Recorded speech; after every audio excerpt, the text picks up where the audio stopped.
Le Front touche pas à ma constitution fait le ménage en son sein en excluant 3 partis membres. Désormais, Adodi, Santé du Peuple et UTogo ne sont plus membres de ce front. Nous constatons donc que ces membres n'ont jamais pu s'imprégner ou s'aligner sur les orientations que le front s'est données pendant tout ce temps, ne répondent plus à ses exigences et que certains adoptent publiquement des positionnements politiques qui sont aux antipodes des orientations et des objectifs communs.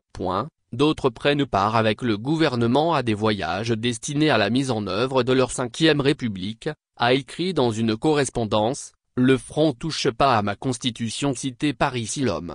Avant de préciser, nous constatons donc que ces membres n'ont jamais pu s'imprégner ou s'aligner sur les orientations que le Front s'est données pendant tout ce temps, ne répondent plus à ses exigences et que certains adoptent publiquement des positionnements politiques qui sont aux antipodes des orientations et des objectifs communs. D'autres prennent part avec le gouvernement à des voyages destinés à la mise en œuvre de leur 5e République. Cette exclusion ne surprend pas l'opinion quand on sait que, il n'y a pas longtemps, Antoine Folly de UTogo avait exhorté l'opposition à tourner la page de la revendication du changement intervenu au sein de la Constitution.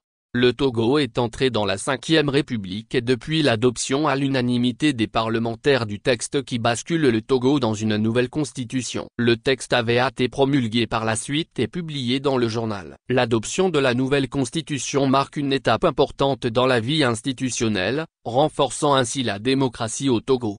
Le président de la République, son Excellence Monsieur Faure Osinbajo Gnassingbé, a procédé ce jour à la promulgation de la loi numéro 2024-005 portant révision de la constitution togolaise, marquant ainsi une nouvelle étape dans la vie institutionnelle de notre pays et dans le renforcement de la démocratie, écrivait la présidence dans un communiqué de la présidence de la République. En excluant les 3 membres, touche pas à ma constitution parle de rigueur avec une ligne politique claire et cohérente face aux défis actuels du Togo. L'on se rappelle qu'au lendemain de l'adoption à l'Assemblée nationale, les évêques du Togo sont sortis de leur carapace. Ils ont dans une déclaration, exhorté le président Faure Gnassingbé à surseoir la promulgation de la nouvelle constitution et à engager un dialogue politique inclusif, après les résultats des prochaines élections législatives et régionales.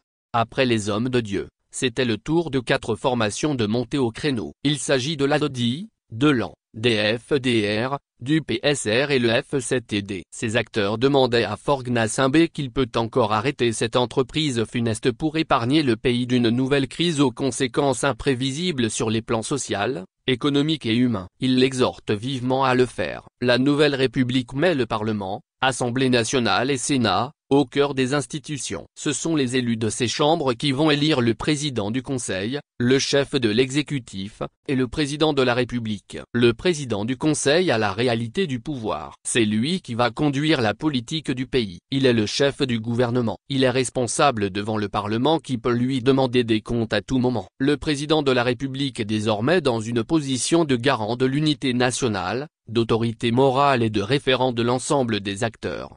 Le président du Conseil est le chef de la majorité politique, c'est-à-dire du parti qui a le plus d'élus à l'Assemblée nationale. Le président de la République sera élu pour un mandat de 6 ans non renouvelable. La nouvelle constitution crée une autorité de la transparence et de la gouvernance, c'est-à-dire que la A+IA est désormais reconnue par la Constitution. Le médiateur de la République est désormais le protecteur des citoyens afin de protéger l'ensemble des citoyens. La nouvelle constitution avec le système parlementaire introduit un pouvoir plus décentralisé, plus proche des populations. En effet, chacun en élisant son député participe au choix du chef de l'exécutif. Le gouvernement étant issu de la majorité, le système politique sera plus stable car tant que la majorité sera maintenue, il n'y aura pas de perturbation. La reddition des comptes est fortement renforcée car désormais les parlementaires ont plus de pouvoir de contrôle. Ils peuvent exercer un rôle d'audition et de questionnement de l'action du gouvernement et convoquer le président du Conseil pour qu'il vienne s'expliquer devant eux.